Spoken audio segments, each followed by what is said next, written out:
Hi, my name is Sean Keogh, and I am standing on the beautiful campus of Lindenwood University. With me is my guest, Mark Grueber. How you doing, Mark? All right, how are you? Mark is with the Missouri Department of Conservation. He's a certified arborist, and in my opinion, he's a tree expert.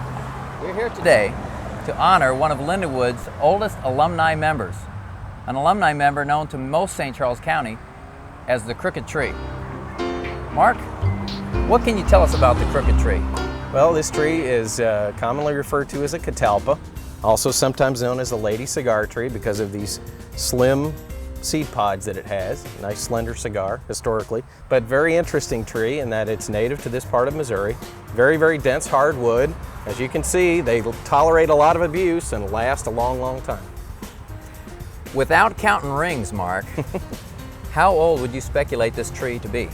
Well, I would speculate that you can date its history pretty well by the date of the college, so probably several hundred years old. It was probably here left over maybe from the time where this might have been open farm ground and then the university was built up around it. But that's a pretty good estimate. A lot of times the size of the tree doesn't necessarily directly relate to how old the tree is, but that would be my estimate without getting in there and counting. All right.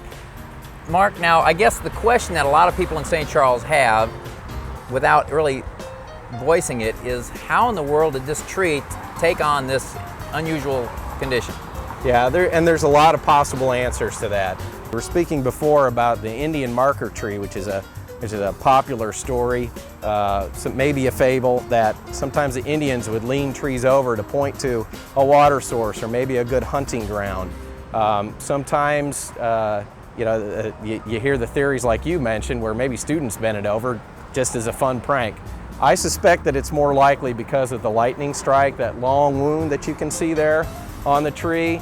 Probably lightning hit it at one time and then just over a period of years, decay set in and the tree's just kind of slowly leaned over just because it can't support itself anymore.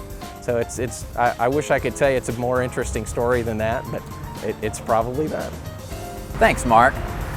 And now we're going to take a visit to another Crooked Tree, the Crooked Tree Coffee House. While unaffiliated with Lindenwood University, still home to many of its students. Well, my daughters always loved to climb on that Crooked Tree there at First Capitol and Kings Highway. And every time we drive by, they would just yell, "The Crooked Tree, the Crooked Tree." And so when we were trying to think of a name for our business, we wanted to incorporate the community. We wanted to make a connection with the campus, and we also wanted to involve our family values in it. And so we came up with the Crooked Tree, plus it had a good ring to it, and we decided to go with that.